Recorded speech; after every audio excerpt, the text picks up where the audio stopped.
Showbiz fanatics, pamilya ni Miss Catherine Bernardo abay proud na inilabas sa social media ang regalo ni Mr. Alden Richards. But before that, if you haven't subscribed yet to my YouTube channel, please don't forget to like, share, and subscribe at hit mo na rin ang notification bell for more showbiz updates. Bago tayo lubos na mag-umpisa sa ating updates for today's video, of course hindi natin pwedeng kalimutan na pasalamatan at i-appreciate ang lahat ng inyong mga efforts at sa inyo pong pagtitiwala. So ilang minuto pa lang po ang nakakaraan nang i-post to kahapon ng ilan sa mga part po ng Hello Love Again. At kasabay nito is hanggang sa ngayon ay nagte-trending number 1 in the Philippines ang hashtag Hello Love Again, na talaga namang tuwang-tuwa ang lahat ng mga Katden fans dahil talk of the town po yung kanilang inilabas na parang teaser. Medyo bitin po yung teaser kasi parang doon magsisimula yung kwento and yun talaga yung pinaka heart kung paano po magsisimula yung kwento ni Joy at ni Ethan. So kasabay nito, nag-post din po si Miss Catherine Bernardo ng ilan sa mga pangyayari sa kanyang buhay ngayon. Ito po yung exact na kanya pong Instagram stories. Yan po yung laman ng kanyang Instagram stories. Maging ang tinatawag na teaser nga, no, na inilabas po ng HLA or Hello Love Again. So very excited na nga ang lahat kung ano ba talaga ang paano tatakbo yung storya. Ganon po katindi kasi talaga yung dating dahil nagkakaubusan na nga po ng tickets po sa mga SM malls. And dito rin po medyo nabitin din po ang ilan sa mga netizen nang mailabas tong ilang mga photos kung saan parang tila baga nagkita po sila sa airport. At ito siguro yung time na nakita po sila at parang spotted sila sa airport ng Canada, no? So ito pala yung scene na yun. At kaabang-abang ang ilan sa mga scene na talagang inilabas. No, sabi nga ng mga netizen, medyo bitin talaga ang lahat ng mga netizen dito po sa mga bagay na ito. Pero eto na nga, dahil madalas po ilang araw na po talaga na dumadaan sa news feeds ko at marami po talaga ako nakikita mga ganito sa Twitter, social media na nakatag po yung pangalan ni Mr. Alden Richards dun po sa IG account ng kapatid ni Miss Catherine. Nung lumabas po yan, di pa ako naniniwala na galing siya kay Alden. Up until na dumaan na nga at talagang ayaw kasi siyang ilabas hanggat hindi ako nakakuha ng resibo. Ate Tin's Cat Sister post on Instagram at pag nagkataon man, it's always exclusive to her family members, her daughters, parents, and siblings, or the brands that her daughters are affiliated with or people who have fully gained their trust and bond with them genuinely. Hindi siya nagtatag ng random visitor sa bahay nila or purely workmates ni Kat. Kahit na alam nating madami silang laging ganap, di siya mag-post kasi kaya malaking bagay na parang proud ang happy siya kay Alden na di kayang i-gatekeep ni Ate Tin yung mga ginagawa ni A behind the camera for them. It's either for friendship or ano pa man yan, Alden has captured Bernardo's heart talaga. So sinasabi po niya itong isang post na to, na totoo po yun, yung mga kapatid ni Miss Catherine, she's a public figure, yes. Miss Catherine Bernardo is a public figure. Pero yung mga kapatid niya, they are considered as a private people. Pero sa Ate Tin kasi, never po yung nagpo-post ng mga bagay at nagtatag kung kani-kanino.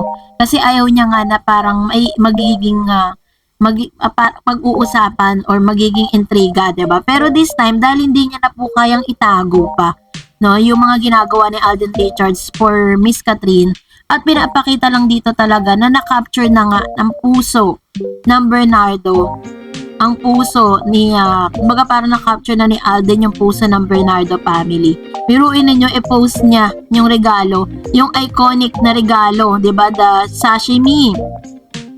Na alam natin si Miss Catherine mahilig po siya sa ganyan. At hinahanap ko kasi yung photos na nakita ko habang kumakain po siya. Latest photos po yun. Kaso nawala sa album ko baka nabura ko or what. Pero we are so happy na unti-unti is kino-convey ng family ni Miss Catherine Bernardo na talagang they really in love na talagang pinapasok na nila si Mr. Alden Richards sa kanilang pamilya. Kaya naman, this is gonna be a positive positive news for Kat din. So, malapit-lapit na ang finals. At dahil dyan, narito naman ang ilan sa mga reaction po ninyo, no? At inyo pong mga komento patungkol sa ating latest update. Sabi po ni Blue Heaven, first time in history na nangyari sa isang movie yan, the best talaga ang Kat din. At yung nagsasabi na isang fandom dati ang sumuporta kaya lumakas ang HLG, maniwala kayo doon. Yun yung ex mismo di sumuporta yung fans niya pa kaya. Yun. So ito po yung kanyang komento patungkol sa... Kasi yung claims po nila, bago pa po lumabas yung movie na to, ginagawa pa lang or parang pinagplanuhan pa lang, ginajudge na ng mga fandom na to na sinasabi na kaya daw kumita yon dahil sinuportahan, 'di ba? Pero ayoko na magbanggit ng fandom. So anyway, thank you Ma'am Shi. And of course, sabi ni Ma'am Shi Malu Santos, praying na sana kumita ng bilyon at nakakatuwa na ang Kat din fans. Talagang they give their all sa ginagawang suporta sa dalawa. Ito po yan, nakita natin. At sobra yung pasasalamat po ng kampo ni Miss Catherine Bernardo, ang lahat ng team. Si Alden Richards ang unang nag-post ng pasasalamat. And si Miss Catherine and sunod po si Miss Carmi, si Lay Sam, maging si Mami Min at si Derek Cathy Garcia Sampana. And sabi ni RJ Med, family is love. That's how our Kat din values their family or fandom. We are so grateful to know idols like Kat din. You really like a living testimony that God blesses those people with a humble heart. Please keep on inspiring your generation as you serve as stress reliever, especially to the oldies like me and the rest of Kat din titas. Again, Kat din will always have our support as well as you, Miss Dareds. We remain. God bless Kat din forever. Let us claim victory for Hello Love again. Kat din, let's all nailed it. Ayan. Ito naman yung kanyang prayer for Catherine and Mr. Alden Richards, ano. And sama po kayo, no. Deserve po nila yung success na kung ano man yung meron sila ngayon. Nakita niyo po yung ngiti ni Miss Catherine. Kakaiba yun, ha. Kasi talagang mataas po kasi talagang expectation ng lahat dito po sa movie na to. Lalo-lalo na po ng kanilang mga network. Lalo-lalo na kasi mga A-lister po sila. Sila po yung mga top artists ng bawat malalaking network. Kaya talagang yung expectation, yung pressure is lampas ng ulo po nila. Ganon katindi. Pero, syempre po, kapag po magaganda yung ginagawa mo and positive yung magiging resulta, diba? So, ito na yon. Kaya naman saan ka makakahanap ng ganitong history, first time po ito. And sabi ni Ma'am Shi Daisy, hello Miss Darrets, alam mo umiyak ako sa tuwa sa mga balita tungkol sa Kat din. Umiiyak kasi masayang masaya ako sa dami ng nagmamahal sa kanila. Dalawa, the best sila Kat din. Patunay yan na nagkakaubusan ng ticket kasi kahit wala pa trailer or promotion sa movie. Yes, we support them all the way. Ganyan natin sila kamahal. Kahit di sila magkatuluyan, deserve nila yung Miss Darreds kasi ang bait nila. Dalawa kaya sila, God is giving them more blessings. Sana tumigil na mga bashers. Wala silang magagawa. Malakas Kat din kasi totoo sila. Love Kat din. Ayan, heart.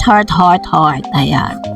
Totoo, no? Yung mga resulta po na lumabas pagkatapos po na ma-sold out yung mga tickets in 73 or 74 malls na or cinemas na nag-open po para po sa reservation. Yun po yung isa sa mga manifestasyon na talagang nanahimik po yung mga bashers ngayon. Wala silang maikuda. Dahil lumabas na agad yung resulta, diba? Ngayon pa lang kiniklaim na natin that this is gonna be the another history making ng Hello Love again. Na ito po yung pangalawang movie ng Kat din, and I hope na mas masundan pa ng mas marami. Sabi ni Titi kay Blues, teaser pa nga lang goosebumps at naiiyak na sa last part nga lang sila nakita. Mamaya na ako iiyak habang papanoorin ko ulit. May klase pa ako. Kidding aside, we can see that with Kat and Alden, it really is great to see that two genuinely good people are reaping the blessings they are receiving. Kasi very big blessing din sila sa ibang tao. This is tama po yung sinabi ni Ma'am Chino. Kasi alam naman natin na may kanya-kanya silang mga taong tinutulungan, just like Alden Richards, meron po siyang tinatawag na AR Foundation. So, sa kanya mga interview, sinabi niya na pag may project siya, they make it a point na maghahanap siya ng isang tao or isang estudyante na gusto niyang pag-aralin, yung less fortunate, na deserving talagang pag-aralin at walang kakayanan. Yun po yung parang tinatawag niyang payback time eh. Doon niya dinadala yung pasasalamat niya, 'di ba? And of course, sabi ni Mr. Renato, basta last week and natupad din yung wish ng Katden fans sa magkaroon ng ayuda at sa kabutihang palad na pagbigyan ni Alden, sunod-sunod from Antipolo sightings up to Kat Studio used by Alden on his endorsement shoot to Ate Tin in Kat, posting sailboat of sushi and sashimi, pati si Mami Min may pa-dessert of mooncake courtesy of Shangri-La Hotel pa. Pizza pa yata kasi may video kumain si QQ ng pizza. Ayun. Ito po yung sinasabi ko po sa inyo ngayon na talagang minayday po nila. Si Mami Min, minayday niya yung na-receive nila. And of course, si Ate Tin, minayday din yung sashimi na nakatag po si Alden Richards. Alam niyo po ba magkano po yung na yon, sailboat of sushi? Nung chinek po natin, it costs almost 19,000. Ganun po katindi yung regalo. And I think siguro po yun parang form of gift. Kasi if I'm not mistaken, may nag-celebrate ng birthday sa kanila eh. Or sa part ni Alden. Hindi. Sa part pala ni Alden Richards, yun si Angel palang parang nag-birthday noon So anyways, ito po yung ginagawa ni Alden na effort para po talagang ma-win yung heart ng Bernardos. So that's it for today. For more videos and updates, please don't forget to like and subscribe, and please don't forget to follow my Facebook page, Dar Eds TV. God bless everyone.